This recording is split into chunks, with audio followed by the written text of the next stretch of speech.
ልጆቻችን እዚህ ወልደን ያሳደግናቸው የለፋንባቸው ልጆች አደጋ ላይ ሲወድቁ እንደ ወላጅ ይሄ ነገር አሳሳቢ ነው። እጅግ በጣም የሚያሳዝን ሁኔታ ነው። ኮሚኒቲያችን ይሄንን ድምጹን ማሰማት አለበት። መወያየትም አለባችሁ። ልጆቹን ለማዳን ሁላችንም መጣር አለብን። ከመተባበር ይልቅ ቀብር ላይ ሮጦ መምጣት ነው የሚመቸን። ካናዳ ቋሚ ነዋሪዎች ፐርማነንት ሬዚደንት የሆናችሁ በቪዛ የምትገቡ ደግሞ አሜሪካ ሀገር በጣም ነገሮች እየተወሳሰቡ ነው። ኢትዮጵያኖችን ወረቀት ያላቸውንም እየነጠቀ እየላከ መንግስትም የራሱ የሆነ ዶክመንተሪ ሰርቶ ልጅቷን ጥፋተኛ አርጓታል። አንደኛ ፎቶግራፍ አልበም ማታ የተሰራ ነው። ሁለተኛ ፎቶግራፍ ላይ የተለጠፈችው ልጅ ሌላ ልጅ ነች። እኔ ፈርዘር የፈራሁት እሱን ነው። እንዳትገሏት። ሀገር መውደድ ህዝብን መውደድ ነው። ህዝብን ማገልገል።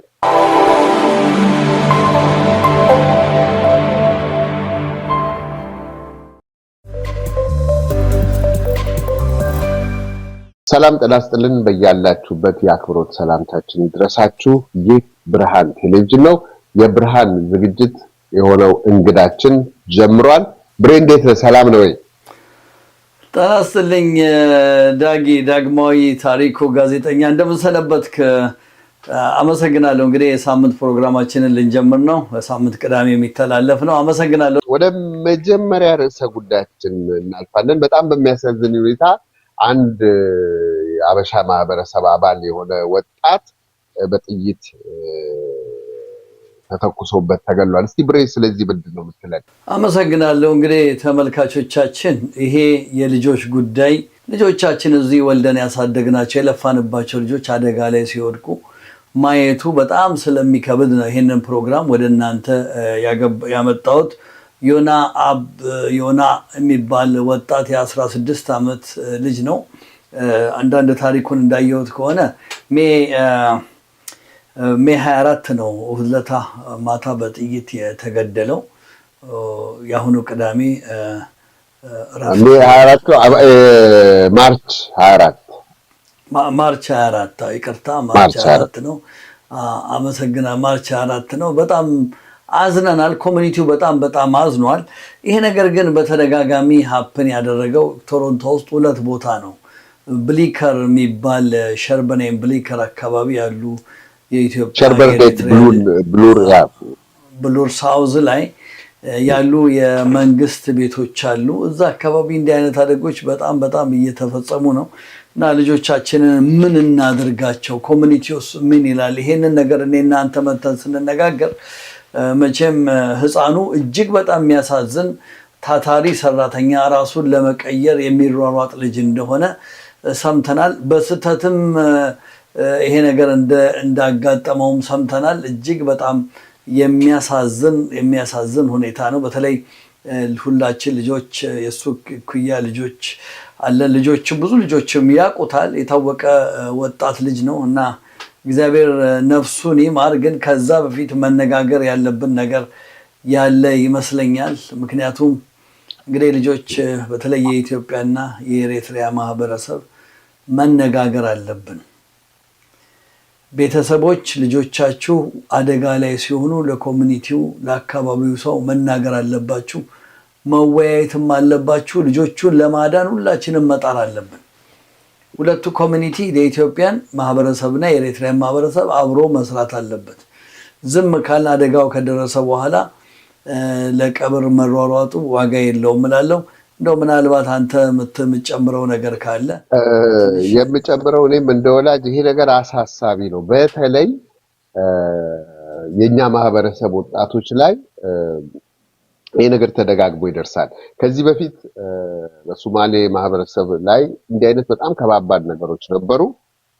እነሱ አንድ ላይ ሆኖ ነው የጮሁት። አንድ ላይ ሆነው ጮሁት። የተለያዩ ፕሮግራሞች ያስፈልጉናል። አሁን ምርጫ ደርሷል። የፌደራል መንግስቱ ምርጫ ደርሷል። ድምጽ የምንሰጣቸው እንደ ብሎክ ሆነን ድምጽ ብንሰጥ ወይንም ይሄ ብናተኩር ብዙ ለውጥ እናመጣለንና ለወጣቶቻችን የተጨማሪ ብዛ ያሉ እድሎች ያስፈልጋሉ። ብዙ ኮሚኒቲ ሴንተሮች ያስፈልጋሉ። ከኢኮኖሚው ችግር የተነሳ ከዚህ በፊት የነበሩት የሰመር የሥራ እድሎች ከትምህርት ቤት ሰዓት ውጪ ያሉት የሥራ እድሎች እየጠበቡ ነው የመጡት። ይሄ ላይ አሁን በሚደረገው ምርጫ ድምጽ በምንሰጥበት ጊዜ ተመራጮች ላይ ይሄንን በጣም አጉልተን የምንናገር መሆን አለብን። በዚህ ላይ እየሰራን ነው፣ የተለያዩ ነገሮችን እያደረግን ነው። ግን ኮሚኒቲያችን ይሄንን ድምጹን ማሰማት አለበት። ለወጣቶቻችን ሰፊ እድል መከፈት አለበት። ሰፊ የኮሌጅ የትሬድ ስልጠና እድሎች መመቻቸት አለባቸው። ከዚህ በፊት በነበሩት ጊዜያቶች ለምሳሌ ከቤተሰብ የመጀመሪያ የሆኑትና ወደ ኮሌጆች የሚገቡ ያለ ክፍያ በስኮላርሺፕ የሚማሩባቸው አይነት ፕሮግራሞች መኖር አለባቸው። የሥራ እድሎች በትምህርት ቤት እያሉ ራሱ የሚሰሩባቸው እድሎች መኖር አለባቸው። የመዝናኛ የማጥኛ ሌሎች ፋሲሊቲዎች መሟላት አለባቸው። በተለይ እንደዚህ የኛ ማህበረሰብ ሰብሰብ ብሎ በሚኖርባቸው አካባቢዎች እነኚህ እድሎች የተመቻቹ መሆን አለባቸው። ሌሎች አካባቢዎች እንደዚህ አይነት ነገር አናይም። ተለቅለቅ ያለ ማለት በኢኮኖሚ አቅማቸው ያሉ ማህበረሰቦች ውስጥ እንዲህ አይነት ነገሮችን አናይም። ስለዚህ ለወጣቶቻችን ተጨማሪ እድሎች እንዲኖሩ፣ አፍተር ስኩል ፕሮግራሞች እንዲኖሩ፣ የተለያዩ የሚይዟቸው ነገሮች እንዲኖሩ፣ ከመጥፎ ከሆነ ኢንፍሉዌንስ እንዲወጡ የተለያዩ ፕሮግራሞች መዘጋጀት አለባቸው። ከዚህ በፊት የነበሩ ጅማሬዎች አሉ። ያንን ግን አሳድገን አሁን በሚደረገው ምርጫ ድምጽ ከመስጠታችን በፊት ማን ነው ለኮሚኒቲያችን ለልጆቻችን የበለጠ ትኩረት የሚሰጠው የበለጠ አስተዋጽኦ የሚያደርገው የበለጠ በሮችን የሚከፍተው የሚለውን ትኩረት እንድንሰጠው ነው። ያ አካባቢ እንግዲህ በተደጋጋሚ እንዲህ አይነት ነገሮች ተነስተዋል። ምንድነው አካባቢ ልጆች የት ነው ወጥተው የሚውሉት? አንደኛ ስራዎች ቢኖሩ 16 ዓመት የተወሰነ ስራ መስራት መጀመር የሚቻልበት እድሜ ነው። ማክዶናልድ ይሁን ቲም ሃርተን ይሁን ሌላም ቦታ ስራዎችን ልጆቹ አይምሯቸው እንዲያዝ ቢዚ እንዲሆን የቱቶሪያል የማስጠናት ነገሮች እንዲኖሩ የትሬድ ስልጠናዎች እንዲኖሩ በሚውዚክ በስዕሎች በተለያዩ አርት ስራዎች ውስጥ እንዲገቡ ከፍተኛ በጀት እንዲያዝ ማሳሰብ በጀት ብቻ ሳይሆን ሜንተርስ የሜንተርሺፕ ፕሮግራሞችን አጠናክሮ መቀጠል እንዲቻል ተጽዕኖአችንን ለማሳረፍ ግድ ይለናል የሚለውን ለማለት ነው። አመሰግናለሁ። እንግዲህ ተመልካቾቻችን አሁንም እየተወያየን ያለነው በዚህ በቶሮንቶ ወጣቶች ጉዳይ ነው።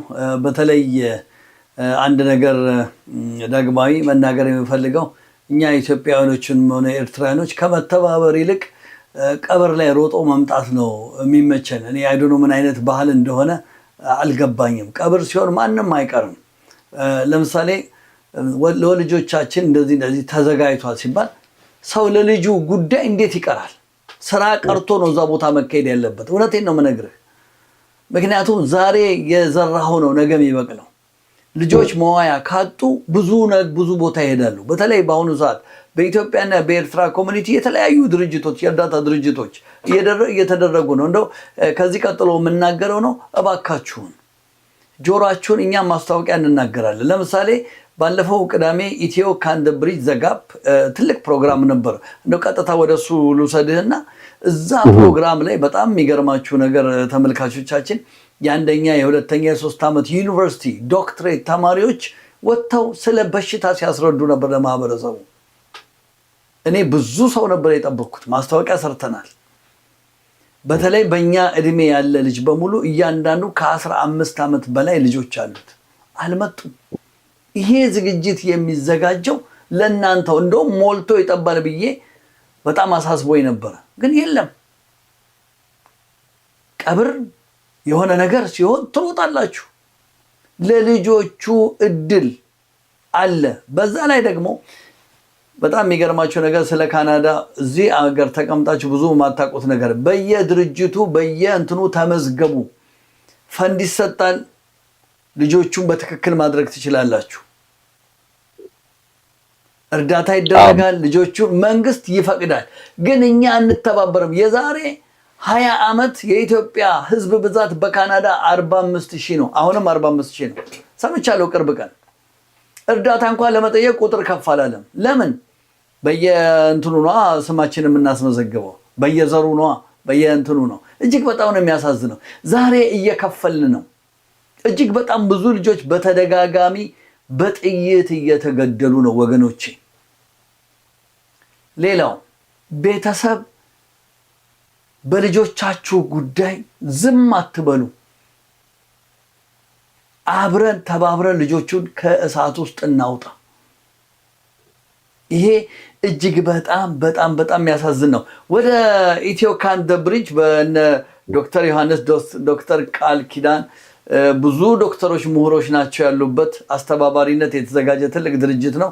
የሜንታል ሄልዝም ጉዳይ ያለው ምክንያቱም ከ1-5 እዚህ ሀገር በጣም በጣም ስትረስ አለ። ያን አስመልክቶ ፕሮግራሞች ሲሰሩ ነበር። እጅግ በጣም ደስ የሚል ፕሮግራም ነበር። እውነቴን ነው የምነግራችሁ። መቼም ኢትዮ ካንደ ብሪጅ ጋፕ እውነትም ክፍተታችንን እየዘጋችሁ ስለሆነ ማህበረሰቡን እያገዛችሁ ስለሆነ እንደገና ደግሞ በአጠቃላይ ከኢትዮጵያ ማህበር በቶሮንቶ ጋር በመተባበር የምትሰሩ የኢትዮጵያ ማህበር በአጠቃላይ እኔ ከልብ ነው ማመሰግናችሁ። እውነት ለመናገር እጅግ በጣም ደስ የሚል ፕሮግራም ነበረ። ፕሮግራሙን ከቨሬጅ አድርጌዋለሁ። በተከታታይ ከፊታችን ሐሙስ ጀምሮ አቀርብላችኋለሁ። የልጆችንም ስለተለያየ በሽታዎች ተናግረዋል። ሲኒየር ዶክተሮች ነበሩ። ዶክተር ኤፍሬም፣ ዶክተር የምስራች ነበሩ። እጅግ በጣም ደስ የሚል ፕሮግራም ነው። እኔ ተደስቼ ነው። የኔም ልጆች ነበሩ እዛ ቦታ ላይ። እጅግ በጣም ደስ የሚል ፕሮግራም ነው። ኢትዮ ካንደ ብሪጅ አሁንም ገብታችሁ መመዝገብ ያለባችሁ ተመዝግባችሁ ፕሮግራሙ እንድትከታተሉና አብራችሁ እንድትሆኑ እፈልጋለሁ። የተለያዩ ድርጅቶች አሉ። ለምሳሌ በሰሞኑ ማትስ ልጆች በትምህርት የደከሙትን የሚያስተምሩ እነ ዶክተር ፍስሐ ያዕቆብ፣ እነ ዶክተር ገሊላ፣ እነ ዶክተር ሙሉ አሉ። ባለፈውም በዚህ በዩኒቨርሲቲ ኦፍ ቶሮንቶ የሳይንስና ኬሚስትሪ ዲፓርትመንት ሄጄ ከበሬ ሰጥቻለሁ። እኛ ቬሪ ኢምፖርታንት ትልቁ አስፈላጊ ነገር ልጆቻችንን ሴም እንግዲህ ከዚህ በኋላ ካናዳ ነው ሀገራችን። እዚህ ላይ ስንኖር የዚህን ሀገር ሕግ ጠብቀን እኛ እንደሌላው ማህበረሰብ ደጋግሜ ነው የምናገረው መተባበር አለብን እላለሁ። ዳጊ ይህን በዚህ ላብቃ። እሺ፣ ያ በቮለንቲር ስራዎች ላይ እንዲካፈሉ እንተባበር። ኢትዮጵያ ማህበር፣ በኤርትራውያን ማህበር፣ በተለያዩ ማህበራት ውስጥ እንተባበር። ከአጭር ቆይታ በኋላ ከማስታወቂያ ሽግግር በኋላ እንመለሳለን። አብራችሁ ነው። በቶሮንቶ፣ በካናዳ፣ ሰሜን አሜሪካ እና እንዲሁም በመላው ዓለም አገልግሎቱን እያበረከተ ይገኛል። የማህበረሰባችንን የተለያዩ እንቅስቃሴዎች በመዘገብ መረጃን በማዳረስ የሚታወቀው ብርሃን ቴሌቪዥን በወር $10 ክፍያ በመፈጸም አባል ሆናችሁ እንድትቀላቀሉ እድሉን አመቻችቷል። የእናንተው ብርሃን ቴሌቪዥንን በአባልነት ተቀላቀሉ። የእኛን ቴሌቪዥን በእኛው ወደፊት እናራምደው። የአባልነት ክፍያን ስክሪኑ ላይ በምትመለከቱት በኢትራንስፈር በባንክና ፔይፓል መፈጸም ይቻላል። ብርሃን ቴሌቪዥን። እሺ፣ እናመሰግናለን። እንግዲህ ማስታወቂያውን ተከታትላችሁታል ብለን እናምናለን። ሰብስክራይብ በማድረግ ላይክ በማድረግ ሼር በማድረግ ሰብስክራይብ አድርጉ። እናንተ ምንም አያስወጣችሁም። እኛ ግን ስራችንን አጠናክረን እንድንቀጥል እሺ፣ ክፍያችን ሰብስክሪፕሽን ነው እንበላችሁ። ሰብስክራይብ አድርጉን፣ ኮሜንት ስጡን፣ ሼር አድርጉን፣ ላይክ አድርጉን። ይሄንን እንፈልገዋለን። ይህ ብርሃን ቴሌቪዥን ነው። በቶሮንቶና አካባቢው በሰሜን አሜሪካና በመላው ዓለም እንደርሳለን። ወደ ቀጣዩ ርዕሰ ጉዳያችን እናልፋለን። አንድ የሐዘን መግለጫ ወይንም የሐዘን መልእክት አለ። እሱን ብታካፍለን አሉ። አመሰግናለሁ። እንግዲህ ተመልካቾቻችን ደስታ እስካለ ድረስ ሐዘንም አብሮን ያለው ባለፈው ሳምንት ነው የ29 ዓመት ወጣት በአጋጣሚ አልፏል። በተለይ እህታችን ጓደኛችን አልማዝ እዚህ ቶሮንቶ ረጅም ዓመት የምትቀመጥ የቅርብ ጓደኛችን ነች። ሐዘን ላይም ብዙዎቻችን ተሳትፈናል። እጅግ በጣም አዝነናል። አልሚ፣ ላንቺም፣ ለቤተሰቦችሽ፣ ለወንድሞችሽ፣ ለእህቶችሽ በአጠቃላይ ለኤርትራና ኢትዮጵያ ማህበረሰብ እግዚአብሔር ያጽናችሁ። ልጅሽን ደግሞ በአጸደ ገነት ያቆይልን እንላለን። ለብርሃን ቴሌቪዥንም በግልም እንላለን። በጣም ስላዘንኩና እናት በተለይ ወንድ ልጇን ማጣት በጣም በጣም ከባድ ነው። ይሄንን እንላለው። እግዚአብሔር ያጽናችሁ ነው። ለበላው ቤተሰብ መጽናናት ይሁን። ወደሚቀጥለው ርዕሰ ጉዳይ እናልፋለን። እንግዲህ ፕሬዚደንት ትራምፕ ወደ ስልጣን ከመጡ በኋላ በአሜሪካና በካናዳ መካከል ያለው ግንኙነት ብዙ መሻከር ይታይበታል። የተለያዩ የታሪፍ ውሳኔዎች ተላልፈዋል። ነገም ወይም ዛሬም ሊጀምር የሚችል ተጨማሪ ታሪፍ አለ። ከዛ ጎን ለጎን ከዚህ ቀደም እኛ ካናዳውያን ወደ አሜሪካ ስንጓዝ ያለ ምንም ችግር ነው የምንጓዘው። ቦርደር ላይ ራሱ የካናዳ ዜጋ የሆነ ሰው በቀላሉ ነው ያልፈው። ተመልሶ ሲመጣ ብዙ ጥያቄ የለም። አሁን ግን ሁኔታዎች እየተለወጡ ነውና ወይንም ሁኔታዎች ተለውጠዋልና በዚህ ያለው ህዝባችን እንዲያቅ ነው። አሜሪካ ሀገር ሄዳችሁ ከ30 ቀን በላይ የምትቆዩ ሰዎች ማሳወቅ አለባቸው። ሌላም ተጨማሪ ወደዚህና ወደዛ የሚደረገውን ጉዞ የሚያስተጓጉሉ አዳዲስ መመሪያዎች እየወጡ ነው። ህጉ ከዚህ በፊትም ነበረ፣ ግን ተፈጻሚነት የሌለው ነው። ማለት ለምን ያህል ጊዜ ቆየ ብሎ ማንም የሚጠይቅ ሰው አልነበረም። አሁን ግን ጥያቄዎች እየቀረቡ ነው። በተለይ የካናዳ ዜጋ የሆናችሁ ሰዎች በጣም ከባድ አይደለም። የካናዳ ቋሚ ነዋሪዎች ፐርማነንት ሬዚደንት የሆናችሁ በቪዛ የምትገቡ ደግሞ አሜሪካ ሀገር በጣም ነገሮች እየተወሳሰቡ ነውና ሌሎች መረጃዎች እንደሚያሳዩት በአሜሪካና በካናዳ መካከል የሚደረገው የአውሮፕላን ጉዞ የቲኬት ቡኪንግ ራሱ ቀንሷል። በጣም ነው የቀነሰው። ምክንያቱም ብዙ ሰዎች ይሄንን ሀስል አይፈልጉትም። ብዙ ነገር ደግሞ ሊፈጠር ይችላል። በተለይ የካናዳ ዜጋ ያልሆናችሁ ሰዎች ወደ አሜሪካ ሀገር የምታረጉትን ጉዞ ቪዛም ቢኖራችሁ በጣም ልታስቡበት የሚገባ ጉዳይ ነው። እዚህ ላይ የምትጨምረው ነገር ካለ ብሬ? እኔ ደግማ ምን መሰለህ ያሳቀኝ፣ አንተ ከአንድ ወር በኋላ ስለምትሄድ ስጋት ውስጥ ገብተሃል መሰለኝ። እንዴ በጣም ፈርቻለሁ እንጂ እሱ ብቻ አይደለም እንጂ ሌላው ደግሞ ደስ ያለኝ መሰለህ፣ አሁን ሰው መሄድ ስለሌለ ትኬት $200 ነው። በቃ ኤርፖርት ታክሲ በለው። ከዚህ ሜሪላንድ ደርሶ መልስ አሁን መሄድ የፈለገ ሰው በጣም ነገራዊ በጣም ርካሽ ነው። እስከ 200 ምናምን ሻንጣ ባግ ምናምን የሚሉት በሙሉ ቅንስንስ $50 ገብቶላል። ምክንያቱም ወደ አሜሪካ የሚሄድ ኬኔዲያዊ ብዙ በቃ ምክንያቱም ምን ሆነ መሰለ፣ ሰውየው ዲስሪስፔክት አደረገን። ካናዳ ናቀ። ጠቀልላችኋለሁ አለ። ልክ በጋቢ መጠቅለል በለው ሊጠቀልለን ፈለገ። እንደገና ደግሞ ትንሽ ሃይፐር ሆነና ፕሬዚዳንቱ የሚቀጥለው ወር እዛው እስከመጣ ድረስ እዚሁ ሆኜ ልናገር በጣም አከበሉት። የኛ ፖለቲከኞችም የካናዳ ፖለቲከኞችም ያቀማቸውን ያህል እየጣሩ ነው። ግን ከኛ ከኬኔዲያን የበለጠ እኔ ያሳዘነኝ ወደ 15 ሚሊዮን የሚሆን በአሜሪካ የሚኖር የተለያዩ ዜጎች ኢትዮጵያኖችን የሚጨምራቸው ወረቀት ያላቸውንም እየነጠቀ እየላከ ነው። ወረቀት ያላቸው የግሪን ካርዱ ላይ ራሱ ብዙ ጥያቄ እየተነሳ ነው።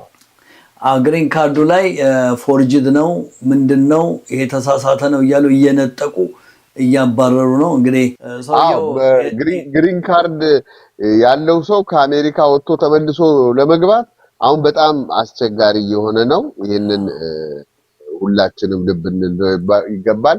በአገራችን አንድ ተረት አለ።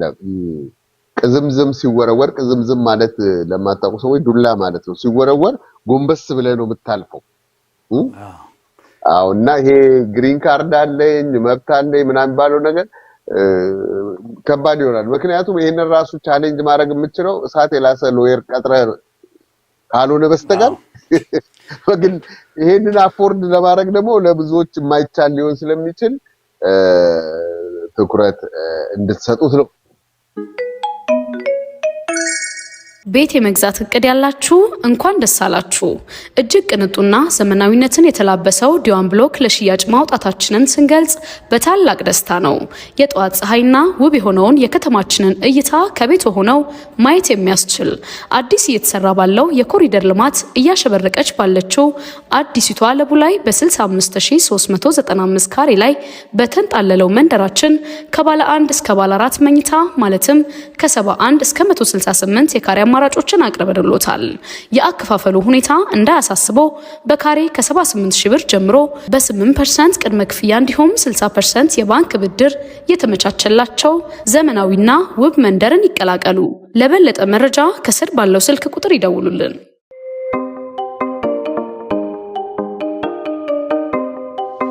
እንግዲህ የምትከታተሉት ብርሃን ቴሌቪዥን ሳምንታዊው እንግዳችንን ፕሮግራም ነው። ወደ ኢትዮጵያ ጉዳይ አለፍ ስንል ባለፈው ሳምንት እንደውኛ በንዴትና በእልህ ብርቱካን ስለምትባለው ልጅ በእውነት ልባችንን ያፈሰስንበት ብዙ ሺዎች የተከታተሉት አስተያየት የሰጡበት ፕሮግራም ሰርተን ነበረ። አሁን እንግዲህ ብርቱካን ኢቢኤስ ፕሮግራም ላይ ቀርባ የዩኒቨርሲቲ ተማሪ እንደነበረች በግዳጅ መደፈር እንደደረሰባት ብዙ ነገሮችን አስረድታ ብዙዎችን ያላቀሰና ወደኋላ መለስ ብሎ የዛሬ 4 ዓመት 5 ዓመት አካባቢ ደምቢዶሎ አካባቢ ስለተጠለፉት ልጆችና ሰፋ ባለ መልኩ ደግሞ በኢትዮጵያ በተለያየ ቦታ ዘርን መሰረት ባደረገ ጾታን መሰረት ባደረገ ሁኔታዎች እየተገፉ ስላሉ ህዝቦች ወይንም እየተገቡ ስላሉ ኑሮዋቸው ስለተበላሸ ህዝቦችና መንግስት መውሰድ ስላለበት ኃላፊነት አንስተን ነበረ። ከዛ በኋላ መንግስትም የራሱ የሆነ ዶክመንተሪ ሰርቶ ልጅቷን ጥፋተኛ አርጓታል። የኢቢኤስንም ሰራተኞች ባለሙያዎች ጥፋተኛ አድርጎ አቅርቧል። ከዚህ በተያያዘ አንዳንድ ነገሮችን ማንሳት ፈልጋለሁ። በመጀመሪያ ደረጃ እኔ የህግ ባለሙያም ባልሆንም እንደ አንድ ጋዜጠኛ ስለ ህግ መማቃቸው ነገሮች አሉ። ከጋዜጠኝነት በተያያዘ አንድ ተጠርጣሪ ሰው በራሱ ላይ እንዲመሰክር አይገደድም። እዚህ ሀገር ሰው ሲያዝ እንዳትናገር ነው የሚሉት። ከተናገርክ የምትናገረው ነገር በአንተ ላይ ችግር ሊያመጣብህ ስለሚችል ያለ መናገር መብት አለ። አልናገርም ትላለህ። ጠበቃ የሚያስፈልግ ከሆነ ጠበቃ ይጠራል እና አንድ ሰው በራሱ ላይ አይመሰክርም። ጥፋተኛ ነኝ ብሎ በራሱ ላይ መመስከር አይገደድም።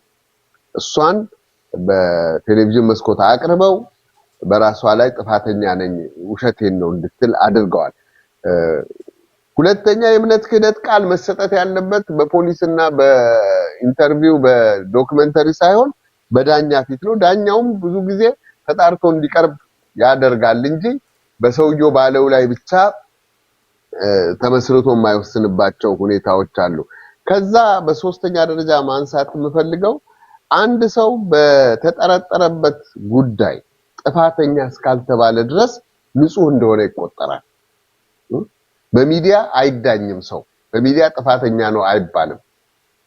በተለይ እንደዚህ አይነት ጉዳዮች በፍርድ ቤት ቀርቦ ጥፋተኛነት ውሳኔ እስካልተላለፈበት ድረስ ምንድነው ተጠርጣሪ ነው።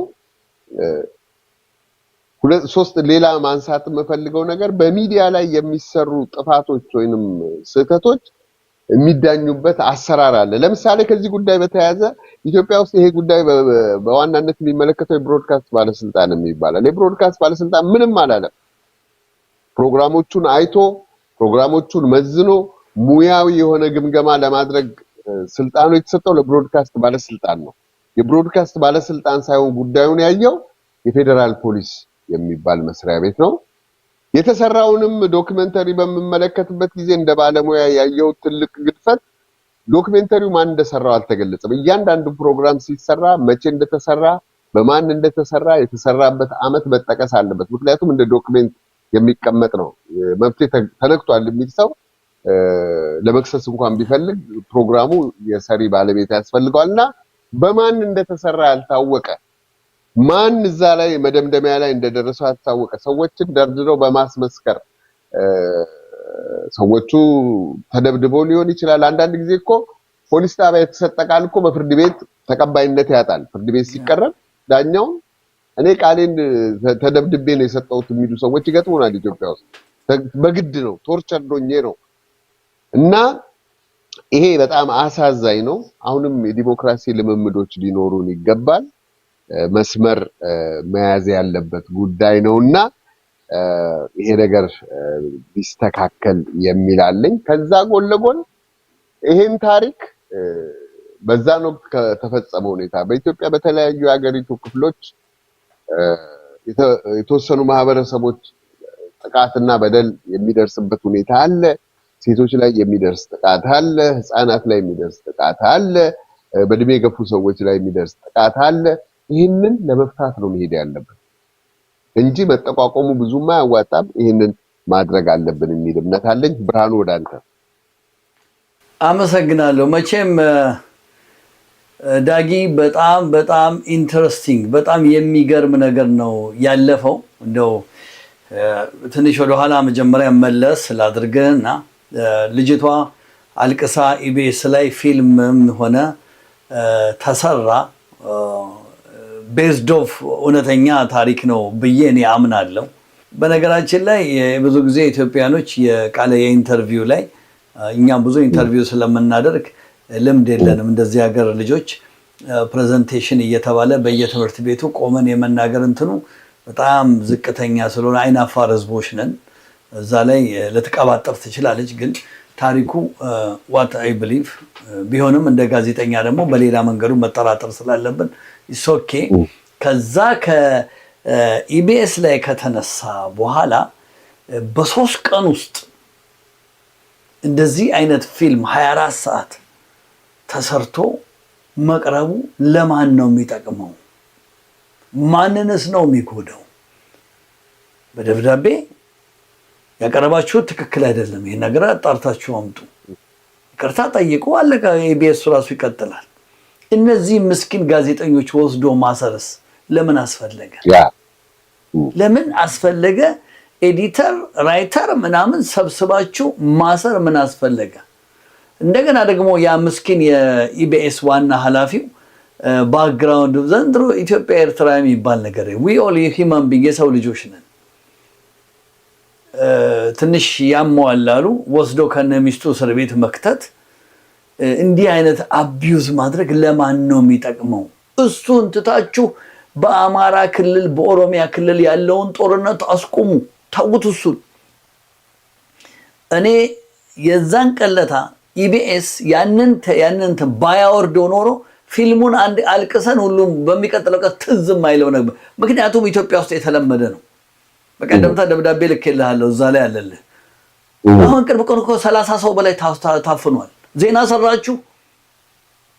የመንግስት ደግሞ እኔ ጠቅላይ ሚኒስትር አብይንም ሆነ ብልጽግናን አንድ ያደነኳቸው ነገር አለ። ይሄን ያህል ካድሬ አለ እንዴ? ፌስቡክን እኮ አጨናነቁት። ይሄ እውነቱ ወጣ። እያንዳንዱ ያንን የሚጽፍ ከጓደኞቻችን ከናቲ ጀምሮ እያንዳንዱ እህት እናት አለው። ሪሊ ምን ብታገኙ ነው? እውነትም እኮ ውሸትም ሊሆን ይችላል። ካም ዳውን። ኳስ በመሬት አገር የሚያክል ነገር ላይ ችግር አለ። በጣም በጣም በጣም ችግር አለ። ችግር እየተፈጸመ ነው ያለው። ዘረፋው፣ ግድያው። እስቲ የመንግስት ካድሬ የተባላችሁ ወይ ደግሞ ለመንግስት እናገለግላለን የምትሉ ሚዲያዎች ሰሞኑን ከ30 ሰው በላይ ያ ሁሉ ሰው ሲታፈን በተደጋጋሚ ሲታፈን አንድ ቃል ያልተነፈሳችሁ ዛሬ ልክ ፊልሙ በ3ኛው ቀን ወጥቶ ቁጭ ልልሃል አስተያየባሱ እየቆራረጡ ይኸውላችሁ። በነገራችን ላይ ልንገራችሁ ዛሬ እኔ ቪዲዮግራፈር ቪዲዮ በጣም ነው የምሰራው። ቪዲዮ እውነትና ውሸቱን እንዲህ ስክሪን ላይ አይተን እናውቃለን። ያንን ያህል ነው የምናውቀው። አንደኛ ፎቶግራፍ አልበም ማታ የተሰራ ነው። ሁለተኛ ፎቶግራፍ ላይ የተለጠፈችው ልጅ ሌላ ልጅ ነች። ሶስተኛ እህት የተባለችው ሌላ ልጅ ነች። ማንንም የምትሸውዱት የለም እኮ። ከዛ በላይ ከዚህ ከምስኪን ልጅ በላይ ብዙ ችግሮች አሉ። እንደው በተቻለ መጠን እባካችሁን በዚህ ጉዳይ ላይ የምትሰሩ የመንግስት ሰዎች እቺን ደሃ ልጅ እንዳትገሏት። እኔ ፈርዘር የፈራሁት እሱን ነው። እንዳትገሏት። ኢትዮጵያ ውስጥ ህግ እንደሌለ እናቃለን ትልቅ አገር ይዘን ትንሽ የሆነ ማህበረሰብ ኢትዮጵያዊ ነው በጣም ነው ማዝነው አንዳንዴ እና እዚህም ያለ ሰዎች መተባበር አለብን እኛ ከዛሽ ከምስኪን ድሃ ጥሩ አገር ነው የመጣነው now we have to stick together አብረን መሆን አለብን እላለሁ መቀጠል በጣም ይቅርታ የልጅቷ ጉዳይ በጣም ስላሳሰበ every second ስትከፍት ፌስቡክን ኢንስታግራም ምናምኑን ልጅ ተጋለጠ ተያዘች ወንድሟ ተገኘ እናትና አባቷ እናመጣለን ይሄ በሰፊው ያለ ሌላ ብዙ ችግሮች አሉና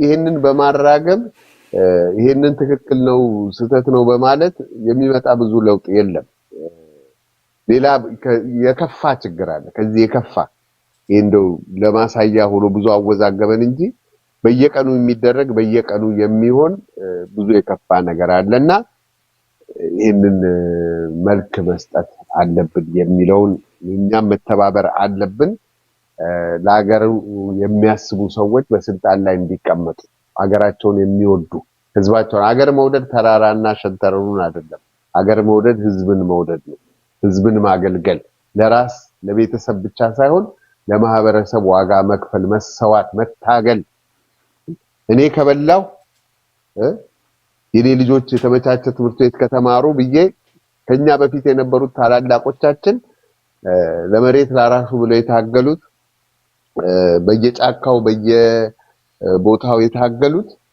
ለራሳቸው አልነበረም ለህዝባቸው ጥቅምና ለህዝባቸው መለወጥ በሚል ነው ምናልባት እንደዚህ አይነት ውይይት በመናደርግበት ጊዜ ያው የውጭ ዜጎች ነን የካናዳ ዜጎች ነን ኢትዮጵያውያኖች ነን በተለይ በአሁኑ ሰዓት በጦርነት ብዙ ሰው ተጎድቷል ረሃብም እየገባ ነው ችግርም አለ life is very expensive ውድ ሆኗል ዛሬ ኮትና ሱሪ ለብሶ መንገድ ላይ የሚለምን ራበኝ የሚል ኢትዮጵያዊ እንዳለ ኢንፎርሜሽን በማስረጃ ደረጃ እየደረሰን ነው ይሄንን ነገር በምን መንገድ ነው ማስቆም ያለብን በመተባበር ነው እኛ ብቻ ለምንተባበረው መንግስት ራሱ መተባበር አለበት መንግስት ውስጥ ያሉ ምትሰሩ መንግስት ራሱ ጠቅላይ ሚኒስትሩም ሆነ ሌሎቹ የምናየው የመንገድ ስራ የምናምን አለ መንገድ ስራ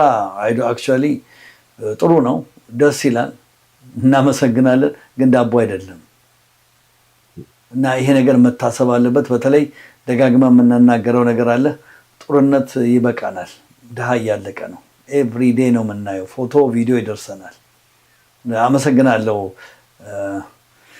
ዳጊ እሺ እንግዲህ ተከታታዮቻችን ይህ የናንተው ብርሃን ቴሌቪዥን ነው ከቶሮንቶ ካናዳ ለዛሬ የነበረው ዝግጅታችን በዚሁ አጠናቀናል ሁሌም እንደምናሳስባችሁ ሰብስክራይብ አድርጉ ላይክ ኤንድ ሼር እንዳይለየን ወራዊ ክፍያን ለመፈጸም በተቀመጠው አድራሻ እንድትመዘገቡ እናሳስባለን መልካሙን ሁሉ እንመኝላችኋለን የምንናገረው የምንለው እዚህ የምንኖርባትንም ካናዳ ኢትዮጵያንም ቤተሰቦቻችንም መላውንም ሀገር ከመውደድና መልካም ነገር ከማመንጨት የተያያዘ ነው እናመሰግናለን መልካም ጊዜ ይሁንላችሁ አመሰግናለሁ እኔም በነገራችን ላይ ቀደም ያው አንድ ቀን ስላለፈው እንደመዘንጋት ብዬ ነው ኢድ ሙባረክ እንላለን እንኳን ጾሙን አላህ ፈታላችሁ የኛም ፋሲካ እየደረሰ ነው ጾማችሁ አገራችን ኢትዮጵያ ሰላም የሚያደርግበት ፍቅር የምንሆንበት እንዲሆን እመኛለሁ